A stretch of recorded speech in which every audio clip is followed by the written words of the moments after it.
Start गरौँ है। So आजको हाम्रो पहिलो पार्टमा चाहिँ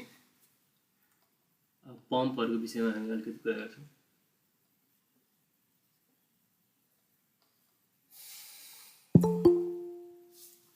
सो हाइड्रोमेकानिकल इक्विपमेन्ट अन्तर्गत चाहिँ हाम्रो के थियो त, टर्बाइन्सले चाहिँ हाम्रो हाइड्रोलिक एनर्जीलाई चाहिँ मेकानिकल एनर्जी कन्भर्ट गर्थ्यो भने पम्प्स चाहिँ रिभर्स फेनोमेना भयो। पम्पमा चाहिँ हाम्रो मेकानिकल एनर्जी हामी दिन्छौँ है, mechanical energy gets converted to hydraulic energy, hydraulic energy. So efficiency को कुरा गऱ्यो भने efficiency equals to the output power by input power भयो। आउटपुट पावर भनेको चाहिँ के निस्किनु भयो त, हाइड्रोलिक एनर्जी निस्किनु भयो। हाइड्रोलिक एनर्जीको आउटपुट भनेको के हो त, gamma into Q into H है। इनपुट पावर चाहिँ हामी के दिन्छौँ त, हामी टर्क दिन्छौँ है, टर्क इन्टु ओमेगा है। त्यसरी हामीले पम्पको इफिसियन्सी निकाल्न सक्छौँ। बेसिकली अब पम्पको विषयमा त्यस्तो धेरै डिटेलमा चाहिँ हामी जाँदैनौँ, इन्ट्रोडक्सनको हिसाबले हेर्छौँ। अलिकति पम्पको विषयमा हाम्रो इरिगेसनको लास्ट पार्टमा पनि पढाइ भएको थियो सो बेसिकली पम्पको क्लासिफिकेसन हेर्दाखेरि दुईवटा मेन क्याटेगोरीमा चाहिँ हामीले पम्पलाई डिभाइड गरेको हुन्छौँ। एउटा चाहिँ सेन्ट्रिफ्युगल पम्प, अर्को चाहिँ रेसिप्रोकेटिङ पम्प है। सेन्ट्रिफ्युगल र रेसिप्रोकेटिङ पम्प। रेसिप्रोकेटिङ सेन्ट्रिफ्युगल पम्पको चाहिँ के छ त भन्दाखेरि ठ्याक्कै टर्बाइनको चाहिँ रिभर्स फेनोमेनामा चाहिँ काम गर्छ सेन्ट्रिफ्युगल पम्पले भने। अब रेसिप्रोकेटिङ पम्पमा चाहिँ के हुन्छ त, पिस्टन सिलिन्डर एरेन्जमेन्ट है। जसरी हामीले चाहिँ सिरिन्जबाट चाहिँ जुन हामीले चाहिँ सिरिन्ज युज गर्छौँ, सिरिन्जमा चाहिँ जुन हाम्रो पिस्टन सिलिन्डर एरेन्जमेन्टले चाहिँ हाम्रो मेडिसिनलाई चाहिँ सक्सन गर्ने र फाल्ने काम गर्छ, ठिक त्यस्तै हिसाबले चाहिँ रेसिप्रोकेटिङ पम्पले काम गर्छ। भने सेन्ट्रिफ्युगल पम्पले चाहिँ के गर्छ त, यसको वर्किङ फेनोमेना चाहिँ जस्ट रिभर्स अफ टर्बाइन्स है। सो अब यसको वर्किङ फेनोमेना के कस्तो हुन्छ भन्ने कुराहरूको लागि हिजोको जस्तै एउटा भिडियो हेरौँ है।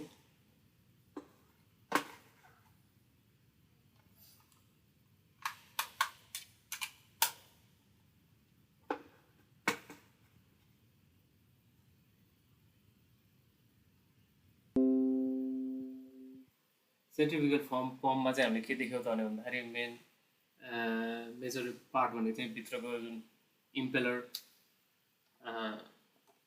चाहिँ हुँदो रहेछ होइन, इम्पेलर हुँदो रहेछ। यसलाई चाहिँ हामीले क्लोज केसिङमा राख्ने भयो है। क्लोज केसिङमा राखिसकेपछि र यसलाई चाहिँ हामीले हाई स्पिडमा घुमाइसकेपछि के हुनुभयो त, यहाँ हामीले चाहिँ पानी भरिसकेको हुन्छ। पानी भरिसकेपछि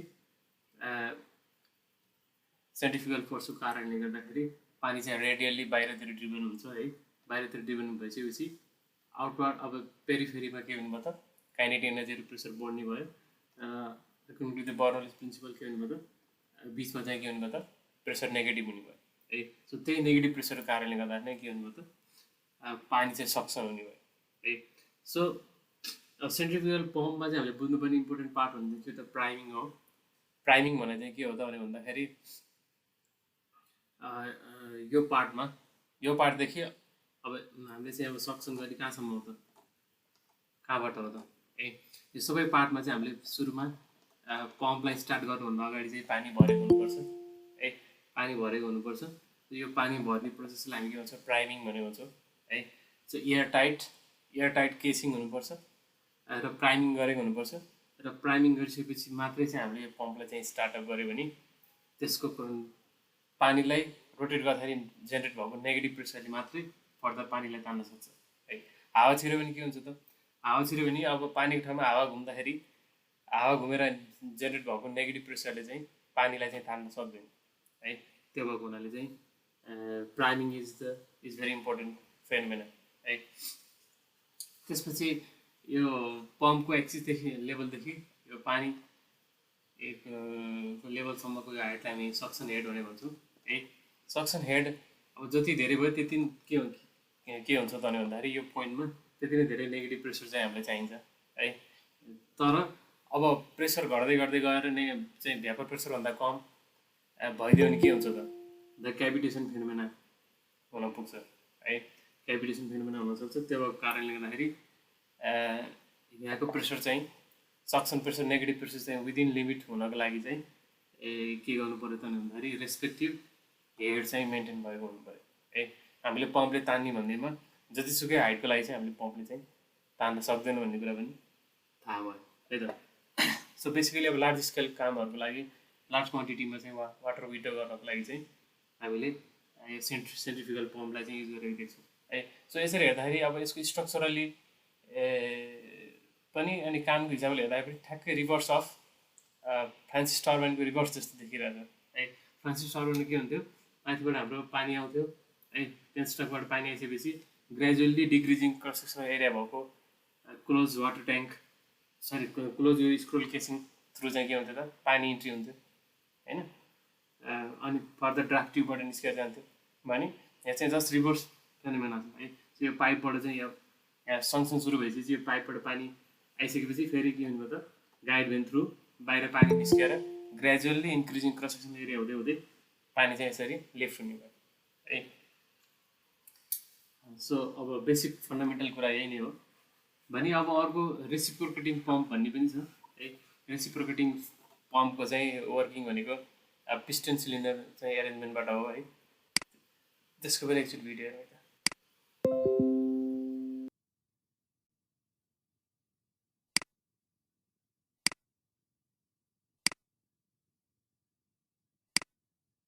सो अब हाम्रो रेसिप्रोकेटिङ पम्पमा चाहिँ कस्तो हुँदो रहेछ त भन्दाखेरि पिस्टन सिलिन्डर एरेन्जमेन्ट भयो है। यो पिस्टन भयो, यो सिलिन्डर भयो।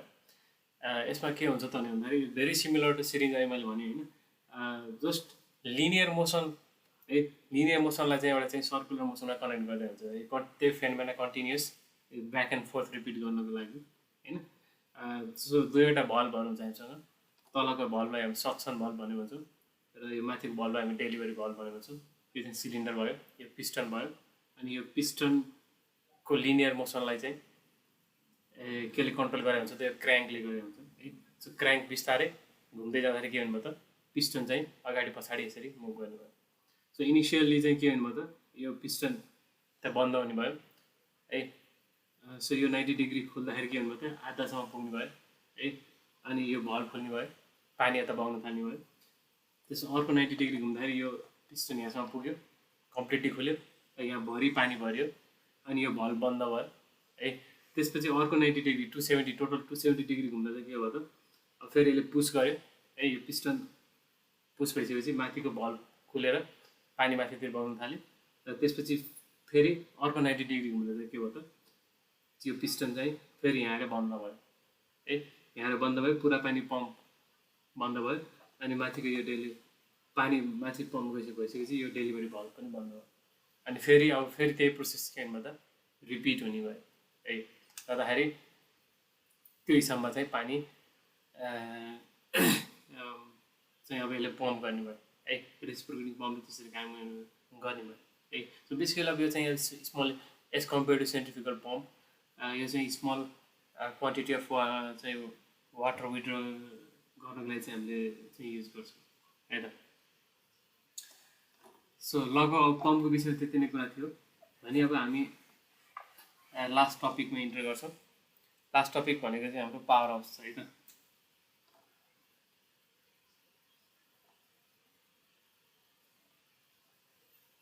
सो पावर हाउस भनेको अब हाम्रो मेजर लोकेसन भयो जहाँ चाहिँ अब हामीले एक्चुअल हाइड्रोलिक एनर्जीलाई चाहिँ अब हाम्रो इलेक्ट्रिकल एनर्जीमा कन्भर्ट गर्छौँ। So it consist of the large size sophisticated equipments होइन। सो त्यो इक्विपमेन्ट्सहरूलाई चाहिँ प्रोटेक्ट पनि गर्नु पऱ्यो है र तिनीहरूको चाहिँ प्रोपर फङ्सनिङको लागि तिनीहरूको प्रोपर एरेन्जमेन्ट गर्नु पऱ्यो र त्यही पर्पजको लागि बनाइएको हाउसलाई नै हामी के भन्छौँ त भन्दाखेरि पावर हाउस पनि भन्छौँ। पावर हाउसको बेसिकली अब मेन काम त के भयो त डिफ्रेन्ट मेसिन्सहरू टर्बाइन्सहरू युज गरेर चाहिँ पावर प्रोडक्सन र पावर म्यानेजमेन्टको कुराहरू भयो। भनी सँगसँगै अलिकति एस्थेटिक हिसाबले पनि पावर हाउसलाई चाहिँ हामीले डिजाइन गर्नुपर्ने हुन्छ है। So types of power house हेऱ्यो भने टाइप्समा हेऱ्यो भने चाहिँ हाम्रो सर्फेस पावर हाउस हुनसक्छ, सर्फेस पावर हाउस। अर्को चाहिँ अन्डरग्राउन्ड पावर हाउस हुनसक्छ, अन्डरग्राउन्ड पावर हाउस है। So as the name suggest है, यदि चाहिँ सर्फेसमा बनाइएको हो भने, ग्राउन्ड सर्फेसमा हामीले बनाएको पावर हाउस हो भने त्यसलाई हामी सर्फेस पावर हाउस भनेर भन्छौँ। बेसिकली अब हामीसँग सर्फेस पावर हाउस बनाउने कि अन्डरग्राउन्ड पावर हाउस बनाउने भन्ने कुरा चाहिँ टोपोग्राफीले चाहिँ डिटर्माइन गर्छ हाम्रो साइटमा है, कतिको हाम्रो स्पेस एभाइलेबल छ है। सो इनकेस हामीसँग चाहिँ इनफ स्पेस एभाइलेबल छ भने we can go for surface power house है। बट अब पावर हाउस भन्ने बित्तिकै it consist of heavy equipment होइन, त्यो भएको हुनाले large amount of structural load is anticipated है। भने त्यो लोडलाई धान्न सक्ने किसिमको फाउन्डेसन चाहिँ हामीले ख्याल गर्नु पऱ्यो है। फाउन्डेसन ख्याल गर्नु पऱ्यो। त्यो भएको हुनाले एटलिस्ट कम्पिटेन्ट रक भएको फाउन्डेसनसम्म चाहिँ हामी पुग्नुपर्ने हुन्छ। यदि छैन भने we need to carry out the foundation treatment है। त्यहाँको सोइल कस्तो छ, त्यसको सोइलको बियरिङ क्यापेसिटी हेरेर चाहिँ हामीले के गर्नु पऱ्यो त हाम्रो लार्ज साइज मसिन्सहरूबाट आउने लोडहरू चाहिँ सेफली ट्रान्सफर गर्न सक्ने सोइल चाहिँ इन्स्योर हुनु पऱ्यो है। अब त्यस्तै अब अन्डरग्राउन्ड पावर हाउसको लागि most of the equipments are housed under the ground होइन। सो हामीले अन्डरग्राउन्ड पावर हाउस यता लोवर मर्साङतिर पनि देख्न सक्छौँ है। कति 8, 9, 10 तला नै हाम्रो हामी चाहिँ अन्डरग्राउन्डमा जानुपर्ने हुन्छ है। भिजिट गयो भने त्यहाँ हेरौँ। सो अन्डरग्राउन्ड पावर हाउसको अब के छ त भन्दा स्पेस म्यानेजमेन्टको हिसाबले हामीसँग चाहिँ कम एभाइलेबल स्पेस चाहिँ अभाइलेबल छ भने त्यो बेलामा चाहिँ we can go for this choice है, अन्डरग्राउन्ड पावर हाउस।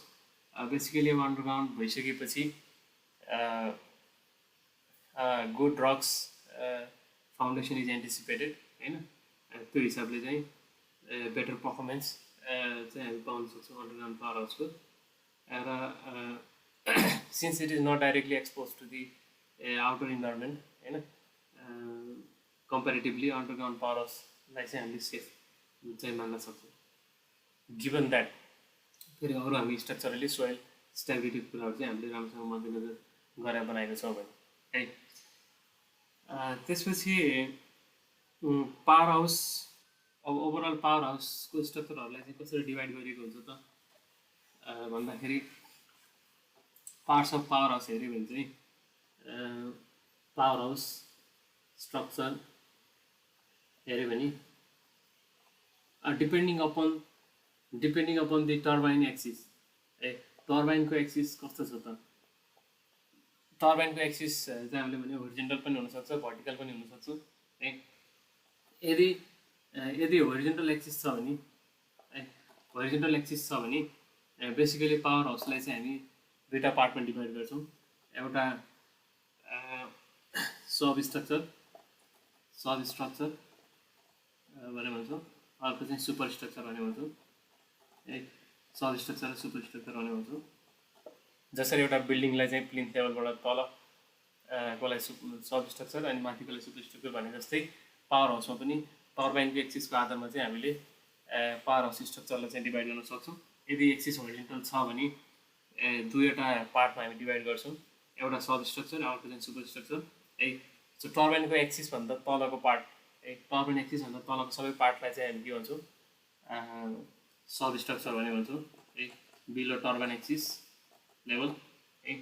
अनि सुपर स्ट्रक्चर भन्ने चाहिँ के भन्छ एबोभ टर्बाइन एक्सिस लेभल है। अब सब स्ट्रक्चरभित्र के पर्छ त धेरै अब ड्राफ्टिभहरू पऱ्यो, टेल टेस्टहरू पऱ्यो है, अरू डिफ्रेन्ट ग्यालेरीहरू छ भने पऱ्यो है, फाउन्डेसन पनि पऱ्यो है। भने अब सुपर स्ट्रक्चरमा चाहिँ के पर्ने भयो त, सुपर स्ट्रक्चरमा चाहिँ अब हाम्रो डिफ्रेन्ट अपरेटिङ मेसिन्सहरू है, अनि मेसिनहरू असार पसार गर्नको लागि चाहिँ हाम्रो क्रेनहरू पनि राखेको हुन्छ है, ग्यान्ट्री क्रेनहरू चाहिँ पनि हाम्रो सुपर स्ट्रक्चरमा पर्ने भयो, कन्ट्रोल रुमहरू है। त्यस्तै यदि अब टर्बाइनको एक्सिस चाहिँ के छ त, भर्टिकल छ, प्रायः जस्तो चाहिँ भर्टिकली राख्ने पनि चलन छ। टर्बाइन एक्सिस चाहिँ भर्टिकल भएको केसमा चाहिँ हामीले if turbine axis is vertical, turbine axis is vertical, त्यो केसमा चाहिँ हामीले के गर्छौँ त भन्दाखेरि पावर हाउसलाई 3टा पार्टमा डिभाइड गर्छौँ। Super structure, intermediate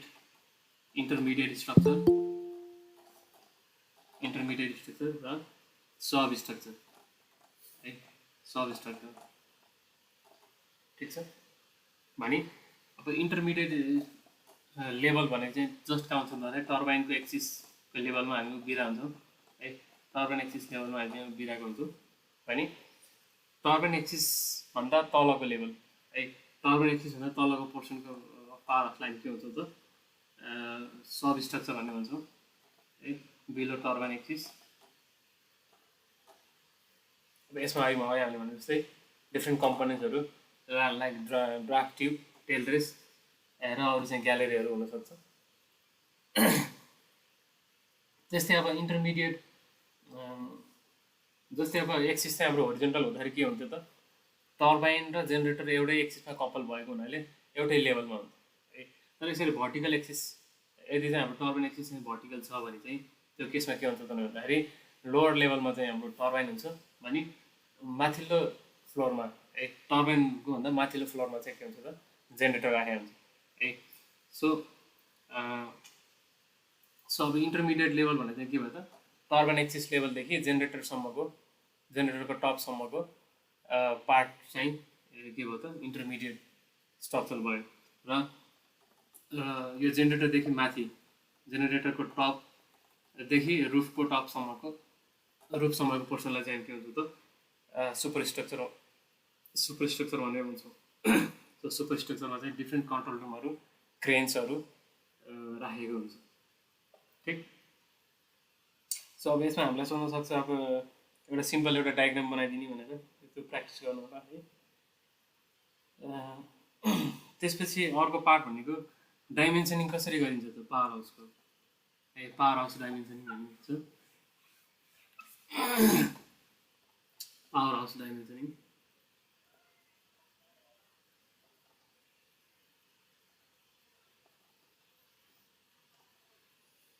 so space अभाइलेबिलिटीको हिसाबले हामीले पावर हाउसलाई फेरि फर्दर हेर्दाखेरि मेसिन हल,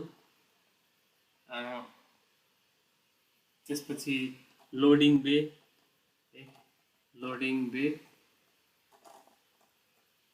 त्यसपछि कन्ट्रोल बे, 3टा पार्टमा हामी डिभाइड गर्न सक्छौँ। मेसिन हल भनेको चाहिँ मेन पावर हाउसको मेन पोर्सन जहाँ चाहिँ हाम्रो टर्बाइन्सहरू, जेनेरेटरहरू हामीले राखेको हुन्छ है, त्यो पार्टलाई हामी मेसिन हल भन्ने भन्छौँ। लोडिङ बे भनेको चाहिँ अब पावर हाउसभित्र त्यत्रो जुन हेभी जुन इक्विपमेन्टहरू हुन्छन्, मेसिन्सहरू हुन्छन्, त्यो मेसिन्सहरू त हामीले बाहिरबाट लिएर आएर त्यहाँ राखेर एसेम्बल गरेर चाहिँ फिट गर्ने हो होइन, एसेम्बल गर्ने हो।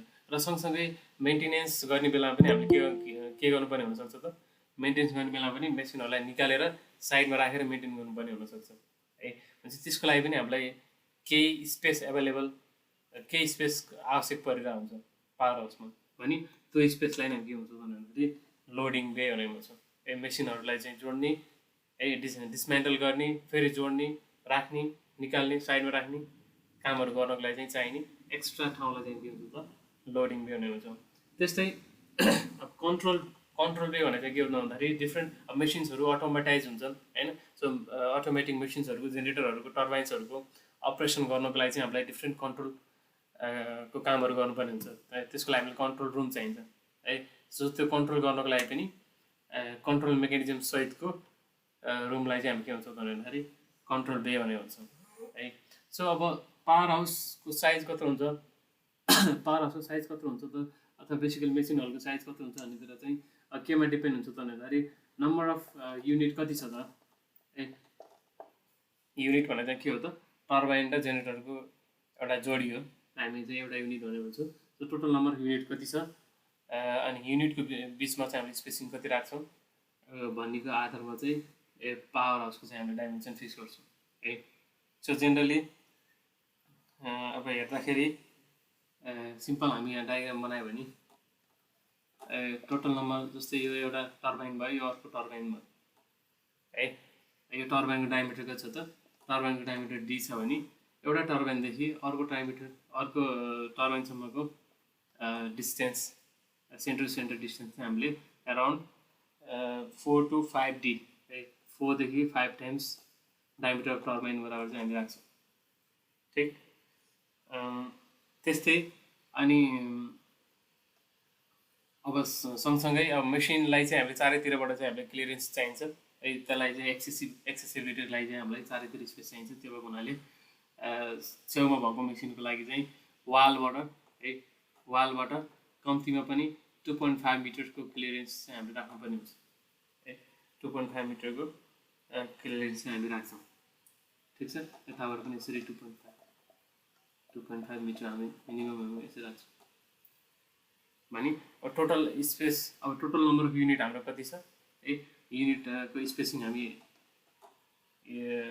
युनिटको बिचको चाहिँ डिस्टेन्स र अनि वालसँगको क्लियरेन्सको आधारमा नै हामीले के गर्छौँ त टोटल अब length and breath of the power house चाहिँ हामी फिक्स गर्छौँ है त्यस्तै अब हाइटको लागि के गरिन्छ त हाइट अब हाइटको लागि चाहिँ अब मेसिनहरूलाई निकालेर चाहिँ हामी क्रेनको युज गर्छौँ क्रेनको चाहिँ अब क्रेन लिफ्टिङको लागि चाहिँ कतिसम्मको क्लियरेन्स चाहिन्छ त है त्यो अनुसारको चाहिँ हाम्रो लिफ्टिङ हाइट चाहिँ हाम्रो एस्टिमेसन गरेर हामी त्यो अनुसारको करस्पोन्डिङ हाइट चाहिँ हामीले राख्नुपर्ने हुन्छ ठिक छ जेनरली अब हाइट राख्दाखेरि हाम्रो नर्मल क्रेन अपरेसनलाई 2 देखि 2.5 मिटरसम्मको हाइट चाहिँ मिनिमम पनि चाहिन्छ भन्ने किसिमको कुराहरू छ है त्यस्तै अब लोडिङ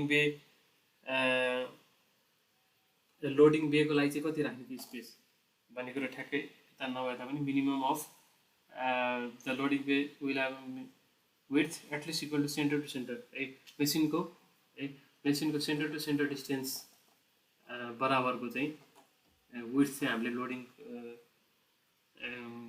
पर्पसको लागि चाहिँ हामीले राख्नुपर्ने हुन्छ है सिमिलरली कन्ट्रोलको लागि त अब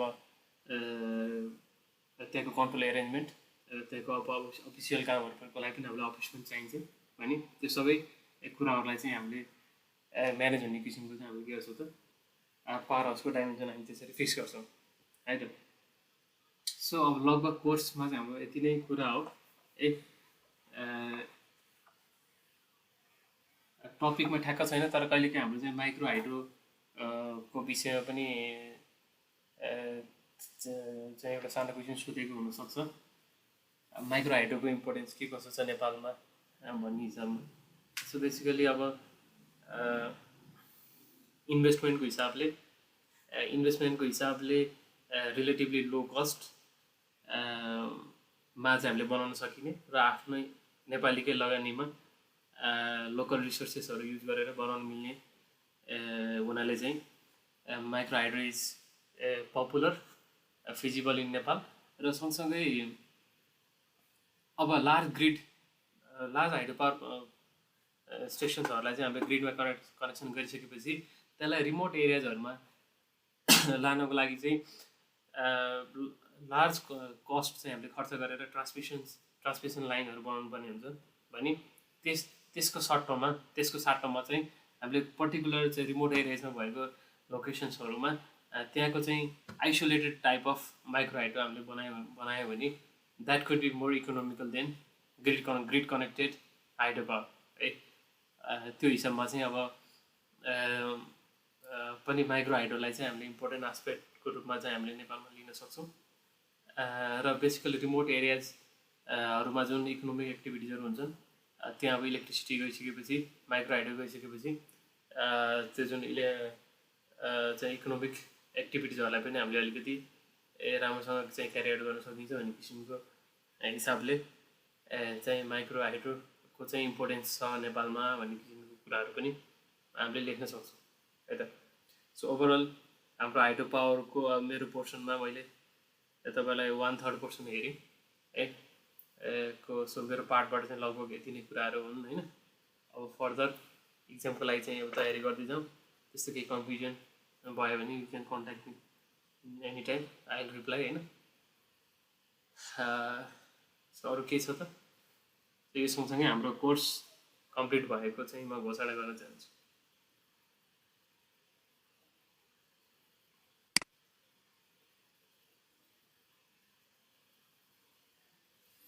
ओके ल त्यसो यति नै गरौँ है त। हुन्छ सर, यति गरौँ। Okay wish you all the best सबैजनाको लागि है।